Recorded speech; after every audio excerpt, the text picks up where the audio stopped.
একা থাকার অনুভূতিটা অনেক কষ্টের হয়। একমাত্র সেই বুঝবে যে মানুষটা একলা একলা সারাক্ষণ থাকে। তো আমিও অনেকদিন ধরে রুমের মধ্যে একলা একলা আছি, কিছুই ভালো লাগতেছিল না। যার কারণে একটু ভাবলাম যে বাইরে গেলে একটু ঘোরাফেরা করলে মনটা ভালো হয়ে যাবে। যার কারণে আমি বাসা থেকে বের হয়ে গেলাম। হ্যালো এভরিওয়ান, আসসালামু আলাইকুম। সবাই কেমন আছেন? আশা করি সবাই ভালো আছেন। তো আল্লাহর রহমতে আমিও অনেক অনেক ভালো আছি। আজকে কিন্তু আমি শাড়ি পরে বের হয়ে গেলাম।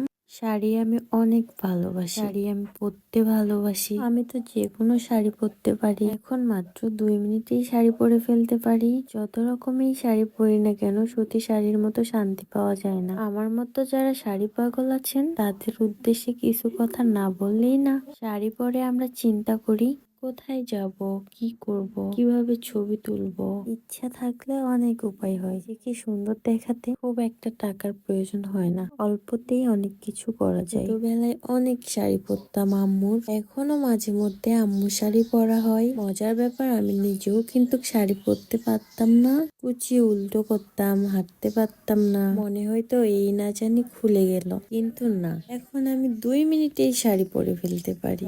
কিছুর জন্য একটু ধৈর্য আর একটু ইচ্ছে শক্তি থাকতে লাগে, তাহলেই সবকিছু সম্ভব। কিছু কিছু সময় ইচ্ছে পূরণ করার জন্য লাখ টাকার প্রয়োজন হয় না, খুব অল্প টাকাতেও মনের ছোট ছোট ইচ্ছেগুলো পূরণ হয়ে যায়। আজকে আমি চলে আসলাম আমাদের ঠাকুরগাঁও লারোজা রেস্টুরেন্টে। এখানে আসার পরে আমি কিছুক্ষণ ঘোরাঘুরি করার আগে আমি অর্ডার দিয়ে দিছিলাম। তো আমি যা যা খাবো সেগুলোর অর্ডার দিয়ে আমি কিন্তু কিছুক্ষণ ঘোরাঘুরি করলাম।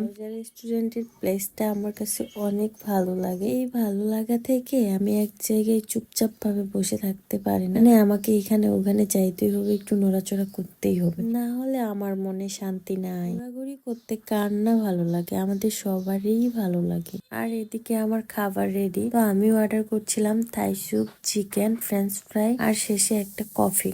ভালো মন্দ খেতে কার না ভালো লাগে। মাঝে মধ্যে নিজেকে কিছু ভালো মন্দ উপহার দিতে লাগে। লারোজার প্লেস যেরকম আমার কাছে ভালো লাগে, তাদের খাবারও আমার কাছে অনেক বেশি ভালো লাগে। থাই স্যুপের সাথে ওরা একটা টক দেয়, এই টকটা আমার কাছে অনেক বেশি ভালো লাগে। এই টক আমি চোখ বন্ধ করে খেয়ে ফেলি। জাস্ট টকটা আমার কাছে এতটাই ভালো লাগে যেটা আমি আপনাদেরকে বলে বুঝাইতে পারবো না। সব খাবারগুলাই আমার কাছে অনেক ভালো লাগছে।